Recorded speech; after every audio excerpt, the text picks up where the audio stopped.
No. Soon your time will come. Soon. I guarantee it. What is up, everybody? RandomRandomMan here. I hope everyone out there is continuing to stay safe and be well during this unpredictable time, as I am here bringing you not just one, not two, not three, but 4 movie reviews here in this one video. Yes, this is actually the most amount of reviews I've done in one video, and they're all 4 films that I have just seen this past week, are available to stream somewhere, and are all in contention for this year's award season. So I took this opportunity to make this a compilation catch-up video of sorts to get my thoughts out there before the upcoming Oscar nominations. I will leave time skips here on screen and in the video description in case you are interested in a specific review you would like to see from me. And with that out of the way, I will begin by bringing you my review for The Eyes of Tammy Faye. Based on the documentary of the same name, the plot of this biographical drama basically follows the rise and fall of controversial televangelists Tammy Faye and Jim Bakker, played by Jessica Chastain and Andrew Garfield respectively, in the 1970s and 80s. In the title leading role here, Jessica Chastain gives a transformative turn as Tammy Faye Bakker, while also creating narrative intrigue into how she progresses as a person. Since she was a child, Tammy Faye was always a God-fearing person, and when she eventually meets and marries her husband, Jim, she is able to craft a persona for herself that has now been seen as iconic, with the heavy makeup, hair, and nails and outfits that she has always put on whenever she is on screen with or without her husband. And doing it all with the "gosh darn it, God loves you" voice and inflections that she had in real life, I think that Chastain gives one of her most memorable performances here in this film. Also not to be remiss is Andrew Garfield as her husband Jim, and I think his performance is being slept on a lot because a lot of credit is due here to how he plays off of Chastain and what he does on his own. His character has a similar personality to his wife, which at first seemingly makes them perfect for one another and eventually teaming up to make their own TV network. And he is also someone that is flawed like Tammy Faye in their own insecurities and everything else that comes with their,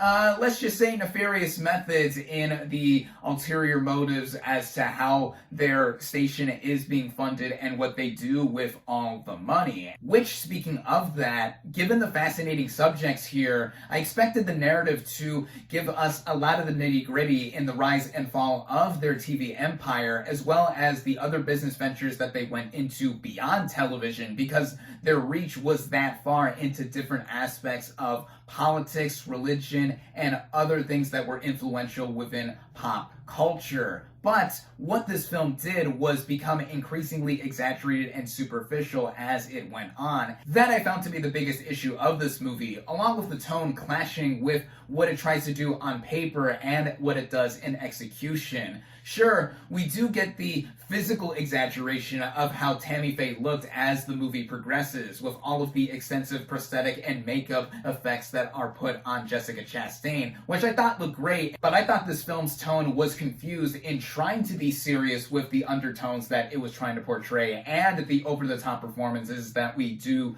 see. And I thought it was all entertaining while watching it, in how Michael Showalter directing here did create for a bit of a breeze in how it kept going on, and he has a knack for comedy too, so that's why I thought at first that this film was trying to be comedic at times, yet also it didn't feel like it worked in balancing it all out. And running at just about 2 hours in length, I did feel like I did get the Cliff Notes version of the story of Tammy Faye and Jim Bakker, and would have liked to have seen more, which I guess is why the documentary that this film is based on exists in the first place, which I should seek out if I want to know more about the real-life subjects here. And all in all, I found the performances of this film better than the movie overall, and I think the film is worth watching on some level just to see them, as I think that it is okay and I cautiously recommend it. With that, my final verdict for The Eyes of Tammy Faye is 3 out of 5 stars.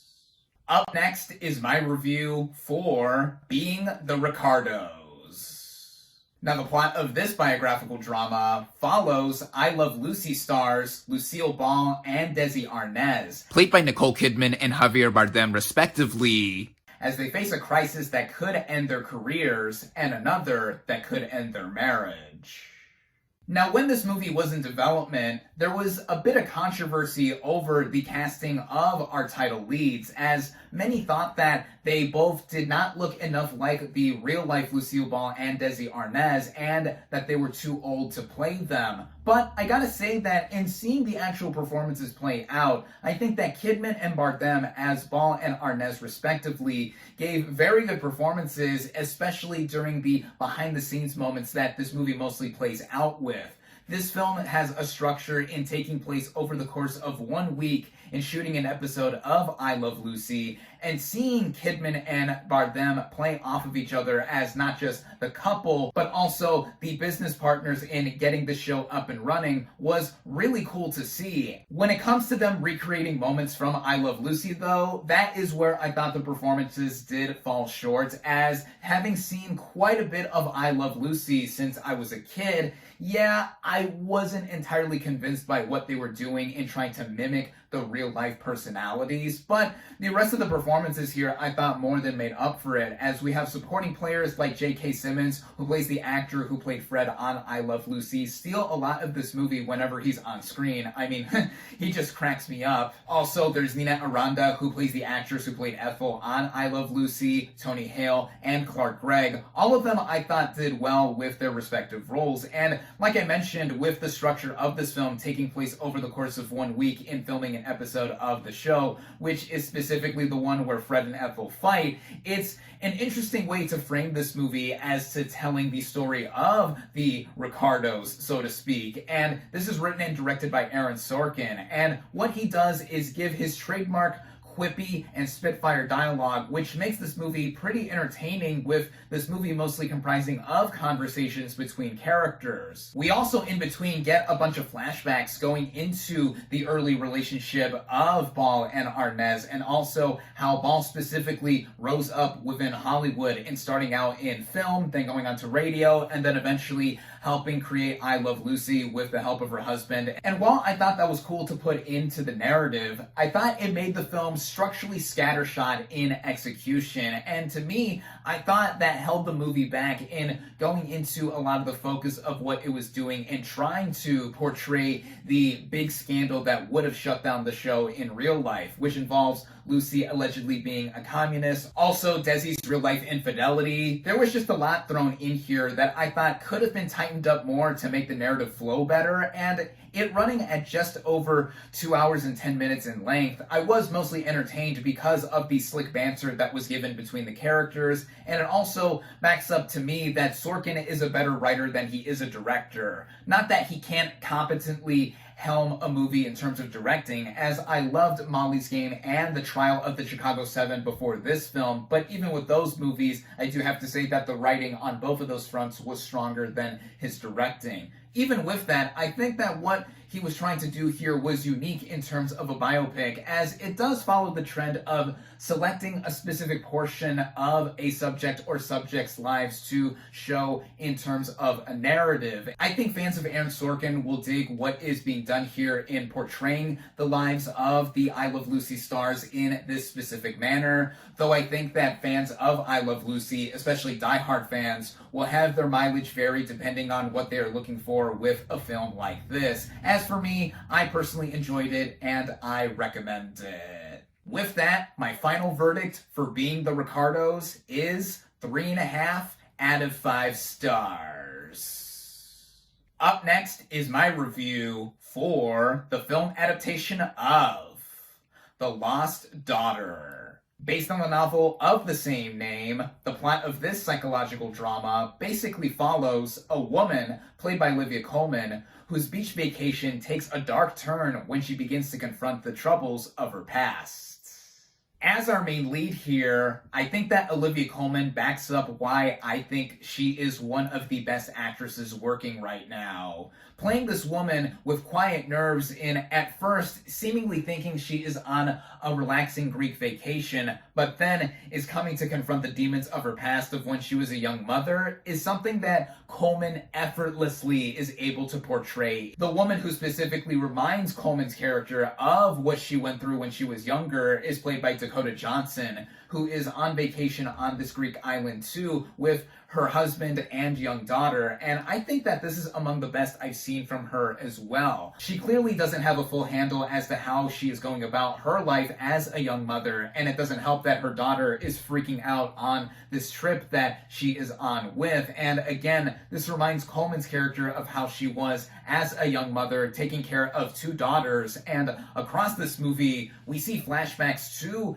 this character when she was younger, as portrayed by Jessie Buckley, and I think that she effectively echoes what Colman does in portraying the same character as an older adult, and she is such a standout here. Another standout of this movie is the woman behind the camera, and that is writer-director Maggie Gyllenhaal. This marks her feature directorial debut, and I think that this was a strong film to be able to begin their filmmaking career behind the camera with. Now, I've never read the book that this movie is based on, but I can tell that there's a lot of intrigue as to how the narrative is portrayed on screen as Gyllenhaal does, as what she is able to do is give us a lot of insight, lots of layers as to how Colman's character is working in her mind, while also flashing back and forth between how she is on vacation in the present timeline and also when she was a younger mother. Gyllenhaal also has a keen eye for visuals here in using a lot of close-ups, especially on Colman's face in terms of going over her expression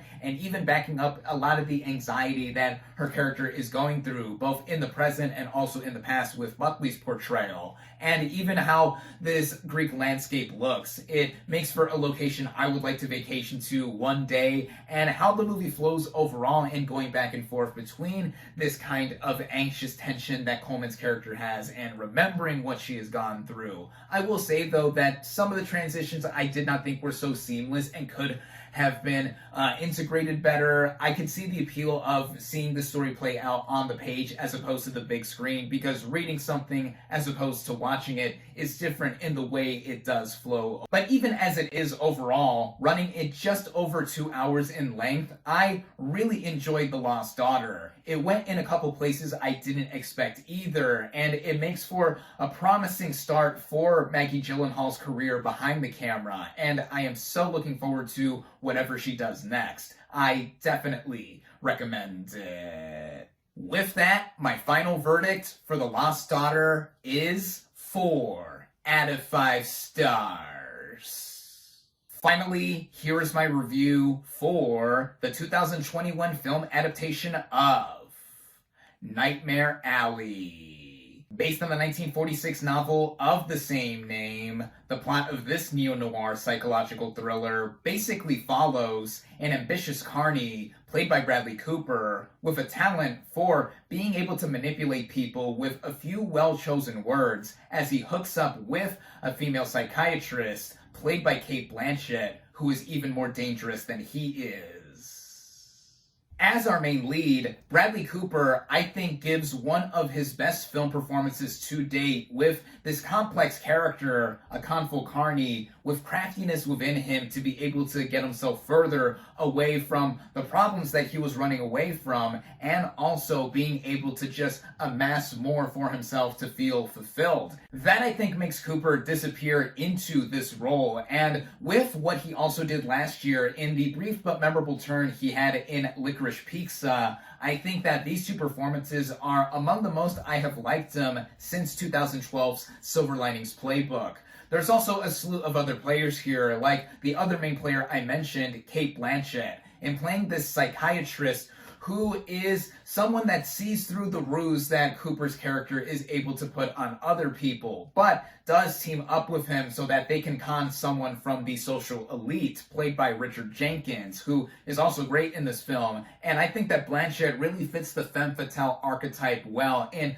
just looking like someone who is from this era that the movie is portraying. And also, she's Cate Blanchett, two-time Oscar winner. She is one of the best performers right now. Also among the best right now is Rooney Mara as the love interest to Cooper's character and a fellow performer at the carnival where they meet. Toni Collette steals the show in just about anything she's in, and that is no different within this movie, as she and David Strathairn play the psychic couple that introduce Cooper's character into the world of being a medium. And there's other players here and there as well, like Willem Dafoe as the owner of the carnival. Ron Perlman and Mary Steenburgen also have memorable turns in their bit parts. Whether they have big or small roles, I think everyone here in this stacked ensemble are exceptional. And also exceptional is how this world is built by co-writer, producer, director Guillermo del Toro. Now, I have never read the book that this movie is based on, nor did I see the previous film adaptation of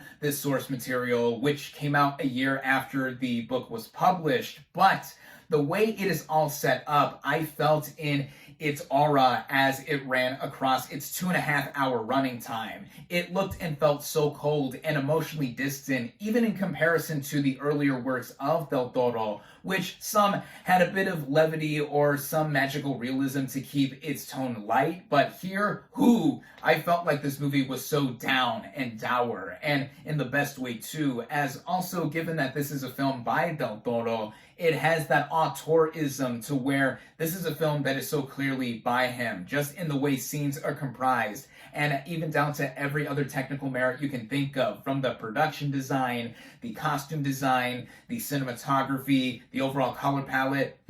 This is just a feast for the eyes in going down this illustrious descent into madness. It feels like such a cliche to say this, but really, movies like these aren't made much anymore, and with how the obvious craftsmanship is done visually and also orally, I gotta give a shout out to the original score by Nathan Johnson. The overall composition that Del Toro brings with his directorial vision is put on full frontal display. What about how it is narratively? Well, I thought it was unique in the way it played out as well, because for the first hour or so, we stay in the same location in this carnival that we are introduced to. But then we fast forward a couple years later, and then we are introduced to Blanchett's character, and then also this new plot for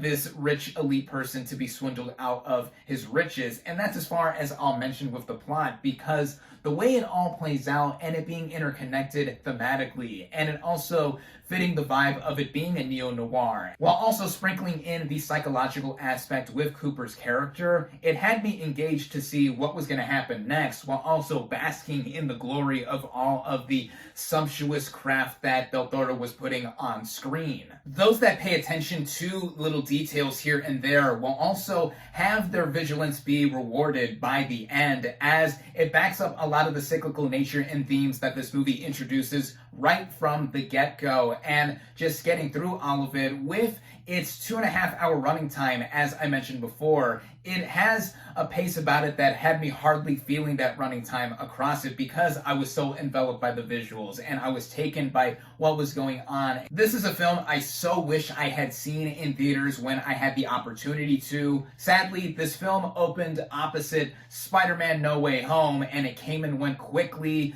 but luckily this movie is now currently available to stream on HBO Max and Hulu, and I am so grateful that I was able to see it. Though this may not be one of my absolute favorites of Guillermo del Toro's filmography, I think it fits in rightfully in there among his other works, and backs up how he is one of the most visionary directors we have working in Hollywood today. Of the 4 movies that I have seen and reviewed in this video, it is easily my favorite of the bunch, and I highly recommend it. With that, my final verdict for Nightmare Alley is 4.5 out of 5 stars. Thank you all, as always, for watching. Be sure to like this video, comment on what you thought of The Eyes of Tammy Faye, being the Ricardos, The Lost Daughter, and Nightmare Alley. Social media links in the description. Subscribe to my channel for more, and I'll catch you on the next movie review.